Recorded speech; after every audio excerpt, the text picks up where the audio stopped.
तो इतिहास गवाह है कि हमारा देश भारत कभी भी दुश्मनों से महफूज नहीं रहा है।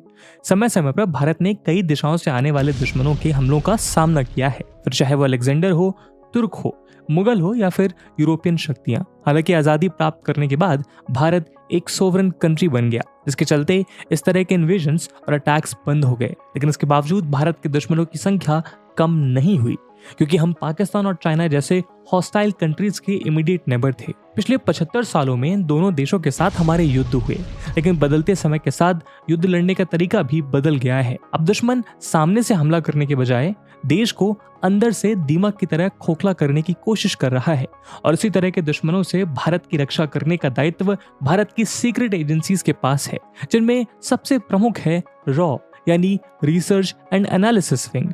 रॉ भारत की प्रीमियर इंटेलिजेंस एजेंसी है, जो अपनी स्ट्रैटेजी, ऑपरेशनल एक्सपर्टीज और नेशनल सिक्योरिटी में योगदान के लिए जानी जाती है। इस एजेंसी को 1968 में एस्टैब्लिश किया गया था और ये प्राइम मिनिस्टर ऑफिस के अंडर फंक्शन करते हुए ग्लोबल स्टेज पर भारत के इंटरेस्ट को सेफगार्ड करने में इंपॉर्टेंट रोल निभाती है। रॉ का काम होता है इंटेलिजेंस गैदर करना, पोटेंशियल थ्रेट्स को एसेस करना और इसके लिए स्ट्रैटेजीज बनाना, और ये सारा काम अटमोस्ट सीक्रेसी और डिस्क्रिशन में किया जाता है। इसमें लो पब्लिक प्रोफाइल को मेंटेन किया जाता है, क्योंकि एजेंसी द्वारा किए जाने वाले ऑपरेशन काफी सेंसिटिव होते हैं और एक छोटी सी गलती का खामियाजा पूरे देश को भुगतना पड़ सकता है। लेकिन रॉ के विपरीत दुनिया की एक ऐसी सीक्रेट इंटेलिजेंस एजेंसी है जो इस तरह के सीक्रेट ऑपरेशंस में कम बिलीव करती है, बल्कि ये इंटेलिजेंस एजेंसी अपने फियर्स ऑपरेशन के लिए पूरी दुनिया में जानी जाती है, और वो है इजराइल की इंटेलिजेंस एजेंसी मोसाद। दोस्तों, इजरायली पॉपुलेशन का सालों तक परसिक्यूशन होता रहा, यहाँ तक कि 1948 में एक इंडिपेंडेंट कंट्री बनाने के बाद भी इजराइल के ऊपर खतरे के बादल मंडराते रहे।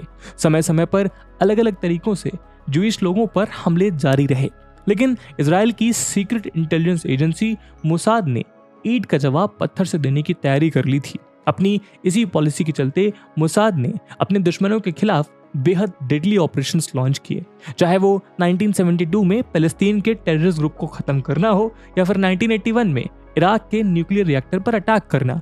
मोसाद ने डंके की चोट पर इन सभी सीक्रेट ऑपरेशंस को अंजाम दिया था, और अब ऐसा लगता है कि भारत की इंटेलिजेंस एजेंसी रॉ भी मोसाद के पदचिन्हों पर चल पड़ी है। पिछले कुछ समय में रॉ ने कुछ सीक्रेट ऑपरेशंस लॉन्च किए, और इन ऑपरेशंस की मॉडस ऑपरेंडी यानी इन्हें एग्जीक्यूट करने का तरीका मोसाद से काफी मिलता जुलता है। उदाहरण के लिए मई 2023 में खालिस्तान कमांडो फोर्स के चीफ परमजीत सिंह पंजवर को अननोन लोगों ने लाहौर में गोली मारकर मौत के घाट उतार दिया। इसी तरह जून 2023 में सिख फॉर जस्टिस ग्रुप के एक इंपॉर्टेंट लीडर हरदीप सिंह निज्जर को कनाडा के एक एरिया में गोली मार दी गई। चूंकि रॉ द्वारा किए गए सभी ऑपरेशन सीक्रेट थे, इसलिए रॉ या फिर भारत सरकार ने इन किलिंग्स पर कोई रिएक्शन नहीं दिया है। लेकिन जिन आउटफिट के लीडर्स मारे गए हैं, लगभग उन सब ने इसके लिए रॉ को दोषी ठहराया है। आज के डिस्कशन में हम रॉ के इस बदलते स्वरूप पर एक डिटेल डिस्कशन करने वाले हैं, जहां हम जानेंगे कि रॉ और मोसाद के बीच रिलेशंस का इतिहास कैसा रहा है और मोसाद कैसे सीक्रेट ऑपरेशंस को अंजाम देता है। साथ ही हम समझेंगे कि कैसे मोसाद की मॉडस ऑपरेंडी को रॉ भी अब फॉलो कर रहा है। दोस्तों, इस वीडियो की इंपॉर्टेंस यूपीएससी प्रीलिम्स और जीएस मेंस के इंटरनल सिक्योरिटी सेक्शन के लिहाज से काफी इंपॉर्टेंट है। तो चलिए शुरू करते हैं आज का डिस्कशन।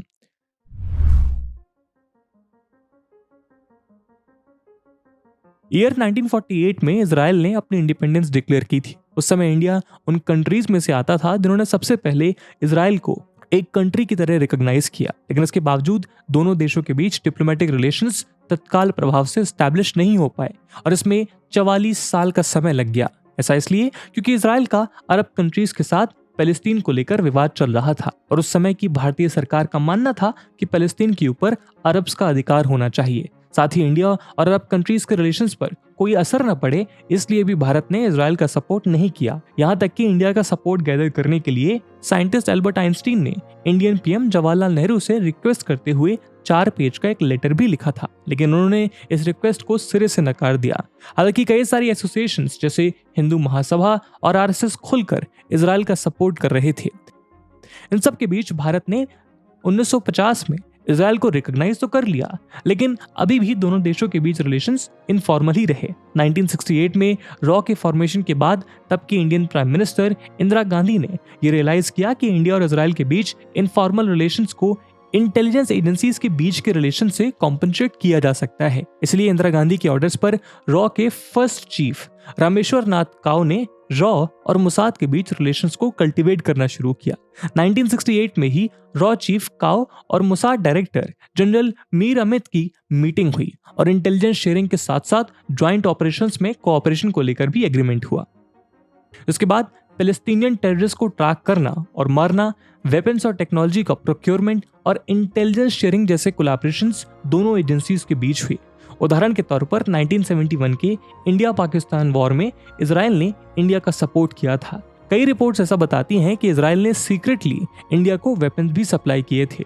इसी तरह 1972 के म्यूनिक ओलंपिक्स में पैलेस्टीनियन टेररिस्ट ने 11 इजरायली एथलीट्स को मार दिया था। उसके बाद इजराइल ने उन्हें लेबनान में ट्रैक करके मार गिराया था। कहा जाता है कि इस ऑपरेशन में रॉ ने मोसाद को लॉजिस्टिकल सपोर्ट दिया था। इंडिया और इजराइल के बीच फॉर्मल रिलेशंस का दौर 1992 में खत्म हो गया और दोनों कंट्रीज के बीच फुल डिप्लोमेटिक रिलेशंस स्टैब्लिश हुए। इसके बाद से ही दोनों कंट्रीज और साथ ही साथ इंटेलिजेंस एजेंसीज के बीच रिलेशंस परवान चढ़ते रहे हैं। लेकिन रॉ और मोसाद के बीच ये रिलेशंस हमेशा से क्रिटिसिज्म का शिकार रहे हैं।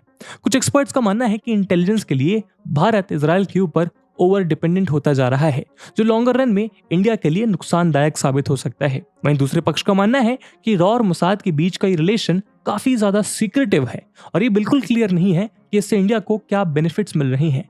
इस क्रिटिसिज्म के बावजूद रॉ और मोसाद के बीच रिलेशनशिप आने वाले कई सालों तक कंटिन्यू रहेंगे, क्योंकि दोनों एजेंसीज आतंकवाद से लड़ने में और रीजनल स्टेबिलिटी के प्रमोशन जैसी कई फील्ड्स में कॉमन इंटरेस्ट शेयर करती हैं।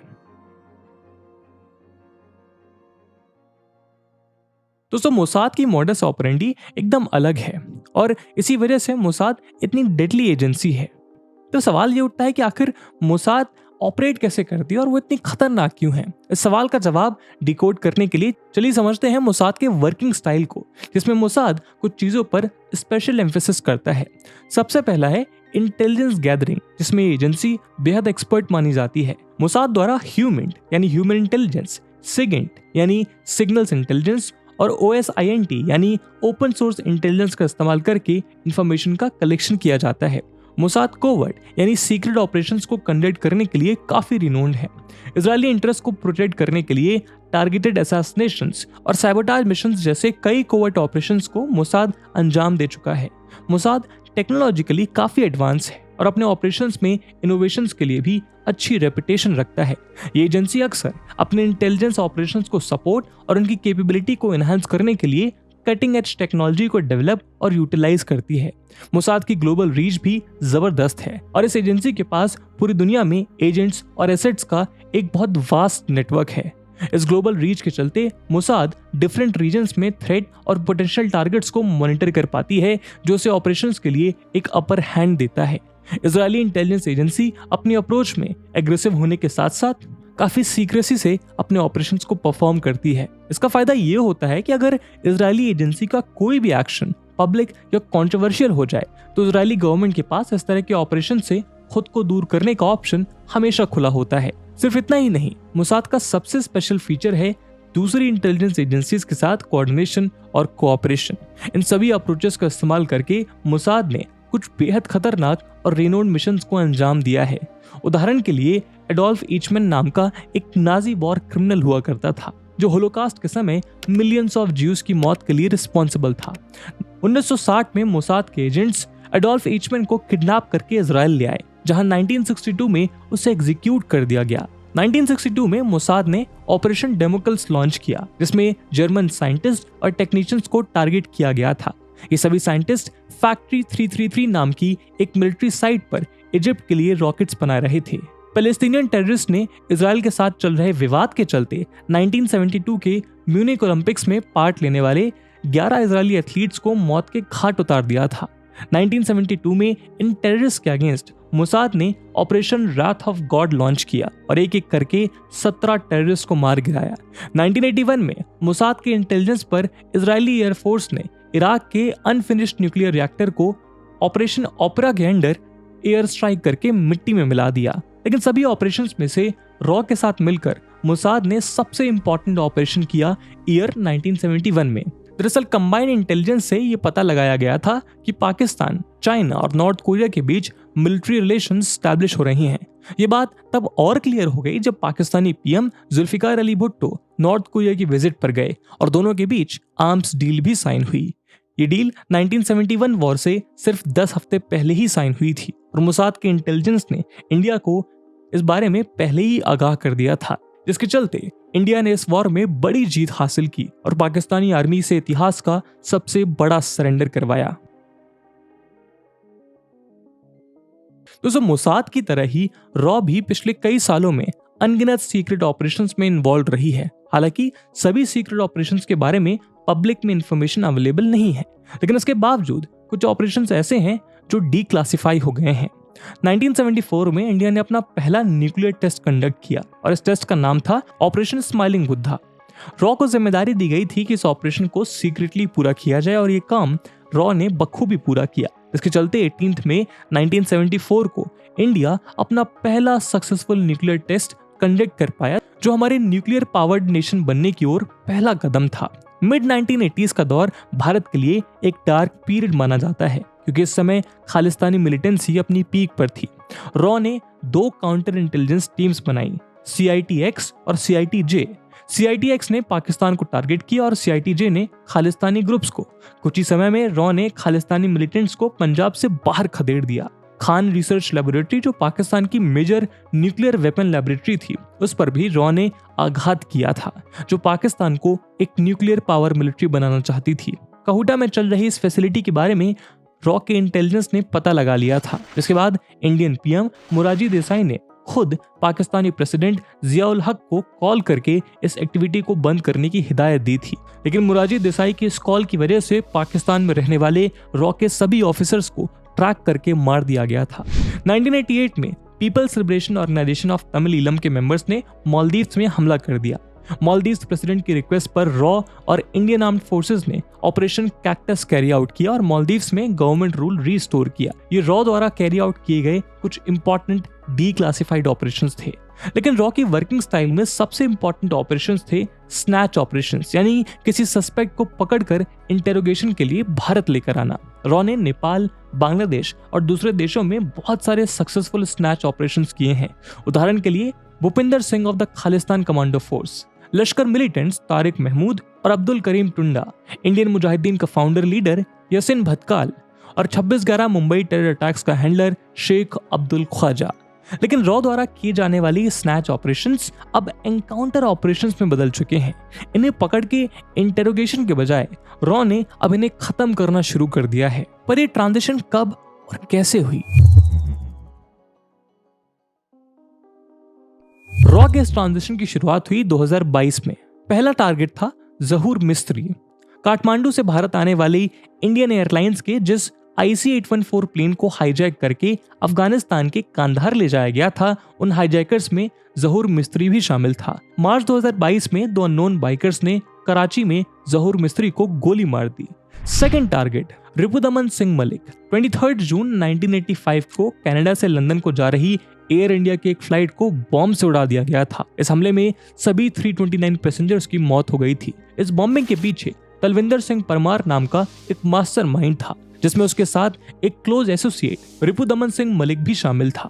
रिपुदमन मलिक बब्बर खालसा टेररिस्ट आउटफिट से भी संबंध रखता था। जुलाई 2022 में यूनाइटेड किंगडम के सरे में रिपुदमन की गोली मारकर हत्या कर दी गई। Third target Harvinder Singh Sandhu. 2021 में मोहाली में स्थित पंजाब पुलिस हेडक्वार्टर पर एक आरपीजी अटैक को एग्जीक्यूट किया गया।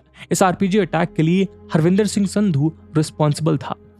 नवंबर 2022 में पाकिस्तान में हरविंदर ड्रग ओवरडोज से मरा पाया गया। फोर्थ टारगेट बशीर अहमद पीर।